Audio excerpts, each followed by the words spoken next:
Hello everyone, welcome to knowledge point.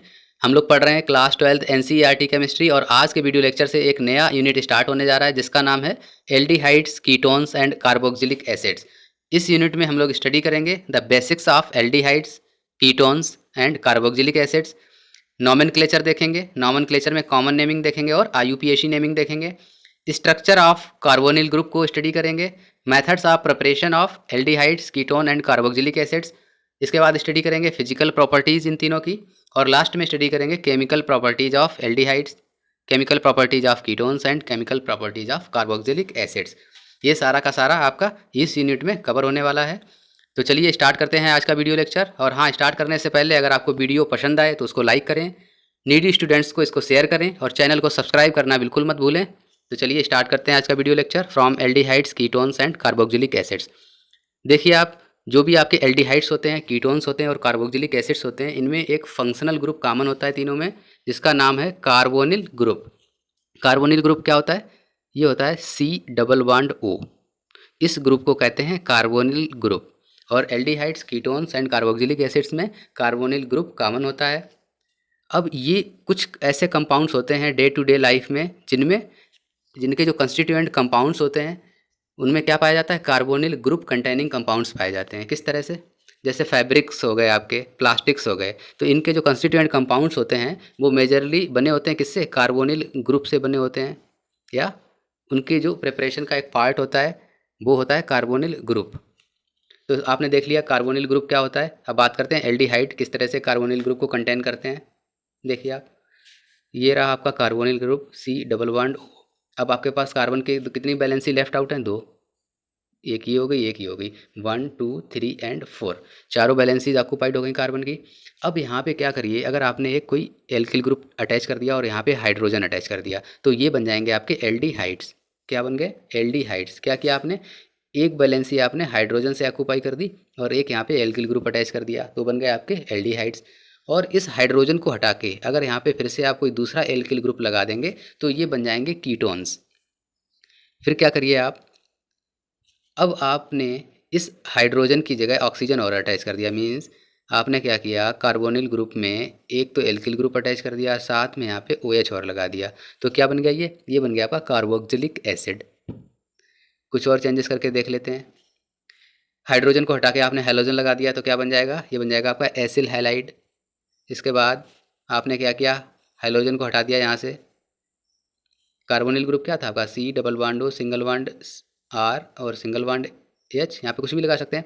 अब इस H की जगह क्या लगा दीजिए आप? NH2 लगा दीजिए। तो ये क्या बना देगा? ये बना देगा आपका एमाइड्स। एस्टर बनाने हो तो कैसे बनाएंगे? सिंपल कार्बोनिल ग्रुप ले लीजिए, एक बैलेंसी आपकी ऑक्यूपाई होगी फ्रॉम द एल्किल ग्रुप और यहाँ पे आ जाएगा आपका OR। यहाँ पे डिफरेंट एल्किल ग्रुप ले सकते हैं विद ऑक्सीजन, तो ये बन गया आपका एस्टर। तो इस तरह से आपको कंपाउंड्स देखने को मिलेंगे और उससे आप आइडेंटिफाई कर सकते हैं कि एल्डिहाइड्स हैं, कीटोन्स हैं, कार्बोक्सिलिक एसिड्स हैं या एस्टर्स हैं। नॉमेनक्लेचर की बात करते हैं सबसे पहले। नॉमेनक्लेचर में देखते हैं एल्डिहाइड्स को किस तरह से नॉमेनक्लेट करते हैं। एल्डिहाइड के नॉमेनक्लेचर में अगर कॉमन नेम की बात करें तो जो भी करस्पॉन्डिंग कार्बोक्सिलिक एसिड होता है उसके आईसी को रिप्लेस कर देते हैं एल्डिहाइड से। मीन्स अगर आपको गिवन है CH3CHO तो इसका करस्पॉन्डिंग कार्बोक्सिलिक एसिड क्या बनेगा? करस्पॉन्डिंग कार्बोक्सिलिक एसिड बनेगा इसका एसिटिक एसिड बनेगा। अब इस आईसी को आप रिप्लेस कर दीजिए किससे? एल्डिहाइड से। तो क्या हो जाएगा यहाँ पे? देखिए आप, ACT। आईसी को रिप्लेस करना है आपको एल्डिहाइड से, तो क्या बन गया? ये बन गया आपका एसिटल्डिहाइड। दूसरा देखते हैं, ये बेंजीन रिंग है, इसमें एक CHO ग्रुप अटैच है तो इसका कार्बोक्सिलिक करस्पॉन्डिंग क्या होगा? ये है आपका बेंजोइक एसिड। तो बेंजोइक एसिड में क्या करेंगे आप? आईसी को हटा के एल्डिहाइड लगा देंगे तो ये बन जाएगा आपका बेंजल्डिहाइड। सिमिलरली एक और एग्जांपल देखते हैं। देखिए आप, ये चैन क्या है यहाँ पे? CH3 single bond CH, single bond CH2, single bond C+O, single bond H। ये है आपका कार्बोनिल ग्रुप। अब कार्बोनिल ग्रुप आपका अटैच है ये। अब इसमें नंबरिंग किस तरह से करेंगे?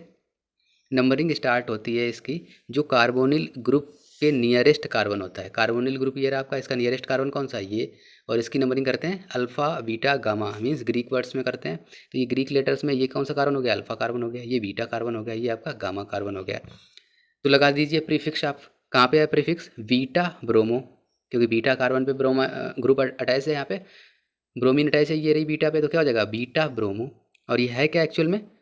देखिए आप, 1 2 3 4 4 कार्बन्स हैं, तो ये क्या हो गया? ये ब्यूटेन करस्पॉन्डिंग होगा, तो क्या यहाँ पे लिख देंगे ब्यूटिल एल्डिहाइड, क्योंकि ये एल्डिहाइड है। तो ये कॉमन नेम समझ गए होंगे आप किस तरह से आया। सबसे पहले आपने क्या लिखा?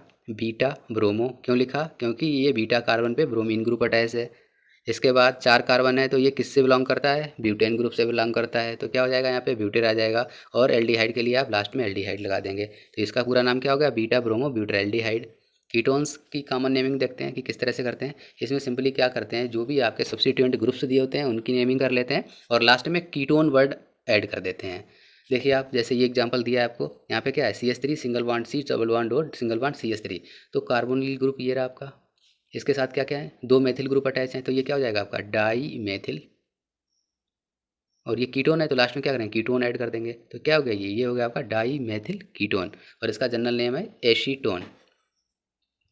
नेक्स्ट एग्जांपल देखिए आप, ये एक बेंजीन रिंग है जिसमें अटैच है C single bond double bond O single bond CH3, तो इसको क्या कहेंगे? ये है आपका एसीटोफिनोन। जब भी बेंजीन रिंग से आपका कार्बोनिल ग्रुप अटैच होगा तो लास्ट में आप अटैच करेंगे क्या? फिनोन। और जब सिंपल एल्केन की चैन से अटैच होगा तो आप क्या अटैच करेंगे इसमें? कीटोन्स। तो देखिए, जब भी आप कीटोन्स की नेमिंग करेंगे तो जनरल नेमिंग में जो वर्ड आएगा वो आएगा कीटोन और फिनोन। जब भी बेंजीन रिंग होगी तो आ जाएगा फिनोन, और अदरवाइज क्या आएगा? कीटोन आएगा। और जो भी सब्स्टिट्यूएंट अटैच हैं इसके साथ उनको कहाँ पे ऐड करेंगे? उनको ऐड करते हैं प्रेफिक्स में। IUPAC नेम की बात करते हैं एल्डिहाइड्स के। जो एल्डिहाइड्स होते हैं उनकी IUPAC नेमिंग करते समय क्या करते हैं?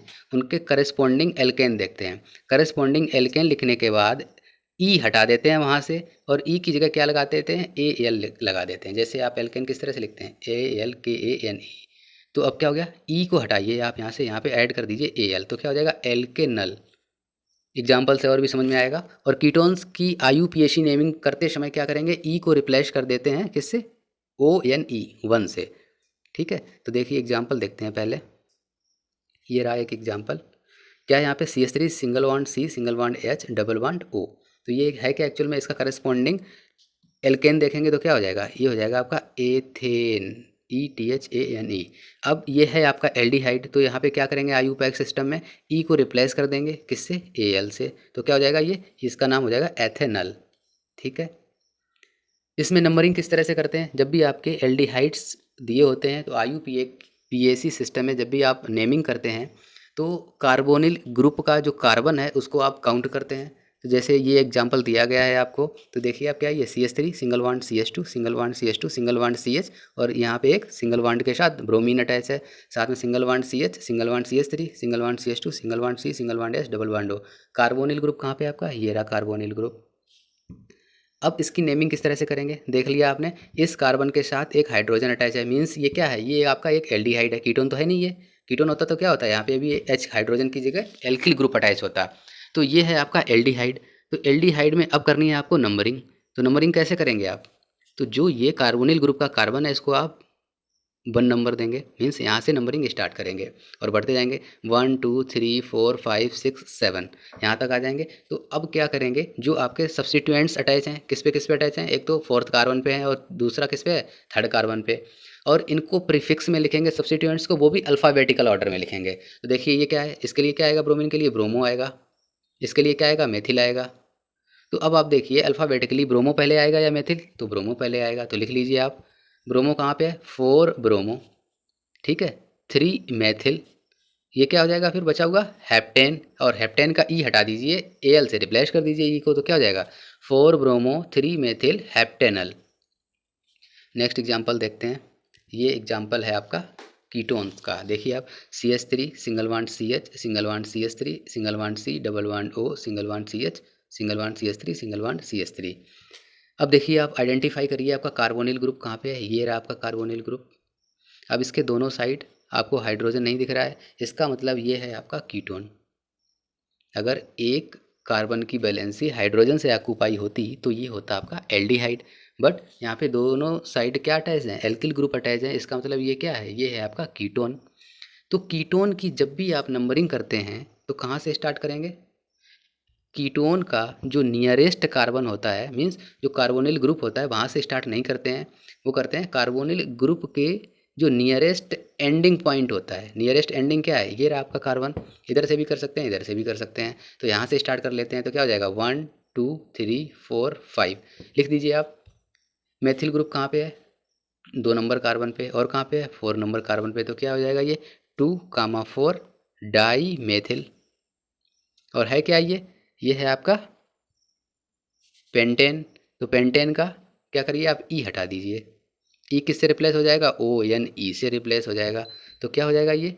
2,4 डाई मेथिल, क्योंकि 2 पे मेथिल ग्रुप है और 4 पे मेथिल ग्रुप है। ठीक है, इसके ये क्या हो गया? 2,4 डाई मेथिल। इसके बाद आपको क्या दिख रहा होगा? जो थर्ड कार्बन है वहाँ पे क्या अटैच है? आपका कीटोन ग्रुप अटैच है। तो इसको क्या लिख देंगे? Pentane 3 on. इसमें आप कार्बन की भी नंबरिंग लिख देंगे बीच में 1 और पेंटेन के बीच में, और ई इसका रिप्लेस हो गया। तो इस तरह से नेमिंग करते हैं IUPAC सिस्टम में किसकी? एल्डिहाइड्स की और कीटोन्स की। अब बात करते हैं स्ट्रक्चर ऑफ कार्बोनिल ग्रुप। देखिए अब कार्बोनिल ग्रुप क्या होता है? C double bond O। अब कार्बन की कितनी वैलेंसीज बची? 2।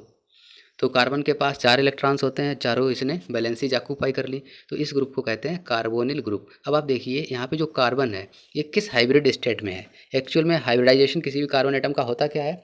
Number of atoms attached plus available lone pair of electrons. तो इस कार्बन पे देखिए आप कितने एटम अटैच हैं।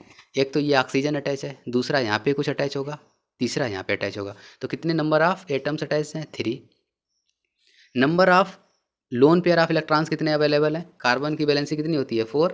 तो 4 इसने बना लिए यहाँ पे बॉन्ड, 2 बॉन्ड ये बना लिए, 2 बॉन्ड ये बना लिए। तो ये चारों के चारों यूज हो गए इलेक्ट्रॉन्स किसमें? बॉन्ड बनाने में। तो इसके पास कितने लोन पेयर ऑफ इलेक्ट्रॉन्स बचे? कुछ भी नहीं बचा, मीन्स 0 आ गया। तो ये टोटल कितना हो गया? 3 आ गया। तो इसकी हाइब्रिड स्टेट कितनी हो जाएगी? ये हो जाएगी आपकी sp2, एक S और 2 P, मिला के कितने हो जाएंगे? 3। तो कार्बोनिल ग्रुप का जो कार्बन है वो होता है आपका sp2 हाइब्रिडाइजेशन स्टेट में। ठीक है, चलो हाइब्रिडाइजेशन स्टेट पता चल गई। अब इससे क्या पता चलेगा?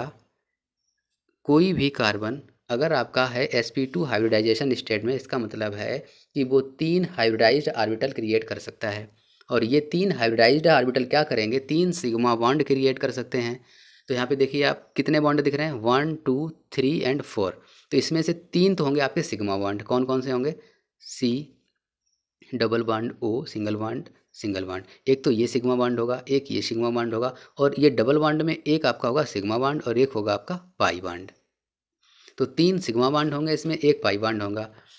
अब ये तीनों जो अटैच्ड ग्रुप होंगे वो एक ही सेम प्लेन में होंगे, मीन्स सिग्मा बॉन्डेड जो भी ग्रुप्स होंगे वो सेम प्लेन में होते हैं। तो इसलिए ये स्ट्रक्चर आपको दिखेगा कुछ ट्राइगोनल प्लेनर टाइप का। तो कार्बोनिल ग्रुप का स्ट्रक्चर होता है ट्राइगोनल प्लेनर स्ट्रक्चर। अब इसमें एंगल की बात करें, C double bond O single bond, यहाँ पे कोई भी ग्रुप अटैच है, let us consider it is R। यहाँ पे है आपका R डैश, यहाँ पे ऑक्सीजन अटैच है। तो इन तीनों के बीच जब भी ट्राइगोनल प्लेनर स्ट्रक्चर बनेगा तो एंगल कितना होगा? 120 डिग्री। इन दोनों के बीच भी एंगल कितना होगा? 120 डिग्री। और इन दोनों के बीच भी एंगल कितना होगा? 120 डिग्री। और तो कोई पॉसिबिलिटी है नहीं, अगर सेम प्लेन में होंगे और तीनों स्टेबल होंगे तो क्या होगा? एंगल कितना हो जाएगा? 120 डिग्री हो जाएगा। जो पाई बॉन्ड होगा वो क्या होगा? प्लेन से ऊपर नीचे होगा। वो प्लेन इन प्लेन तो नहीं होगा, प्लेन के ऊपर एंड नीचे क्या बनाएगा? वो क्लाउडीनेस बॉन्ड फॉर्म करेगा। तो इस तरह से आपने देख लिया कि कितने एंगल अपार्ट होते हैं तीनों functional group from the carbonyl group. अब आप बात करें C डबल बॉन्ड O की, स्पेशली बात करते हैं C डबल बॉन्ड O की। तो इसमें क्या नज़र आएगा आपको? जो ऑक्सीजन है, ऑक्सीजन की इलेक्ट्रोनेगेटिविटी कम है या ज़्यादा है कार्बन से? ऑक्सीजन की इलेक्ट्रोनेगेटिविटी कार्बन से ज़्यादा होती है। तो इस वजह से ऑक्सीजन क्या करेगा? एक बॉन्ड को ब्रेक करेगा और इलेक्ट्रॉन्स अपनी तरफ खींच लेगा। तो इससे क्या होगा? ऑक्सीजन के ऊपर एक निगेटिव चार्ज आ जाएगा और कार्बन के ऊपर एक पॉजिटिव चार्ज आ जाएगा। तो यहाँ से अगर कोई किसी भी रिएक्शन में एक न्यूक्लियोफाइल है, न्यूक्लियोफाइल क्या होता है? पॉजिटिव चार्ज की तरफ अट्रैक्टेड होते हैं। न्यूक्लियोफाइल पे खुद क्या होता है? नेगेटिवली चार्ज होते हैं, और ये पॉजिटिवली चार्ज की तरफ अट्रैक्टेड होते हैं। तो यहाँ पे पॉजिटिव चार्ज किसके पास है? कार्बन के पास है। तो जब भी कोई भी न्यूक्लियोफाइल सीन में आएगा केमिकल रिएक्शन में, ऐसी केमिकल रिएक्शन जिसमें कार्बोनिल कंपाउंड है ऑलरेडी, तो वो न्यूक्लियोफाइल कहाँ अटैक करने की कोशिश करेगा? वो अटैक करने की कोशिश करेगा कार्बन के ऊपर। तो इस वजह से the compounds containing carbonyl group क्या करते हैं, वो nucleophilic substitution and nucleophilic addition दोनों की तरह की रिएक्शंस को शो करते हैं। और ये जो कार्बोनिल ग्रुप होता है वो एक्चुअल में पोलर इन नेचर होता है। पोलर इन नेचर क्यों हो रहा है ये, क्योंकि ऑक्सीजन की इलेक्ट्रोनेगेटिविटी ज़्यादा है और एक बॉन्ड को ब्रेक करके ये ऑक्सीजन अपनी तरफ इलेक्ट्रॉन्स को खींच लेता है। इस वजह से ये carbonyl group polar in nature होता है और न्यूक्लियोफाइल को फैसिलिटेट करता है ऑन अटैकिंग ऑन इटसेल्फ। ठीक है, ये बात समझ में आ गई। अब बात करते हैं how to prepare the aldehydes. सबसे पहला मेथड है that is called Rosenmund reduction. Rosenmund reduction जो मेथड है, इससे प्रिपेयर करते हैं एल्डिहाइड्स को। तो इस मेथड में क्या करते हैं, एसिड क्लोराइड लेते हैं और एसिड क्लोराइड का हाइड्रोजिनेशन करते हैं इन द प्रेजेंस ऑफ लिनलार्ड्स कैटालिस्ट्स। तो जब भी लिनलार्ड्स कैटालिस्ट की प्रेजेंस में हाइड्रोजिनेशन करेंगे एसिड क्लोराइड का, तो आपको मिलेंगे एल्डिहाइड्स। अब बात करते हैं लिनलार्ड्स कैटालिस्ट होते क्या हैं। जब भी पैलेडियम लेंगे आप किसके साथ, बेरियम सल्फेट के साथ। पैलेडियम ऑन बेरियम सल्फेट कहलाता है आपका लिनलार्ड्स कैटालिस्ट। तो ले लीजिए आप एक एसिड क्लोराइड ले लीजिए और पैलेडियम ऑन बेरियम सल्फेट ले लीजिए और इसका हाइड्रोजिनेशन करा दीजिए, तो आपको मिल जाएंगे एल्डिहाइड्स। और यहाँ से क्या रिमूव हो जाएगा, हाइड्रोजन क्लोराइड रिमूव हो जाएगा। एग्जाम्पल ले लेते हैं कोई, बेंजोइल क्लोराइड ले लीजिए एग्जांपल आप। ये रहा आपका बेंजोइल क्लोराइड। बेंजोइल क्लोराइड में क्या, बेंजीन रिंग के साथ एक कार्बन होगा, कार्बन के साथ डबल बॉन्ड में ऑक्सीजन और सिंगल बॉन्ड के साथ अटैच होगा आपका क्लोरीन। इसका हाइड्रोजिनेशन करा दीजिए आप in the presence of palladium on the barium sulphate. तो क्या होगा, यहाँ से हाइड्रोजन क्लोराइड का मॉलिक्यूल निकल जाएगा और आपको मिल जाएगा बेंजल्डिहाइड। तो इस तरह से लैब में by using the Rosenmund reaction आप बना सकते हैं aldehyde by the using acid chloride and also you can use benzoyl chloride. तो ये था method of preparation of aldehydes in laboratory. Another methods next video lecture में देखेंगे। आज के लिए इतना ही। Thank you so much.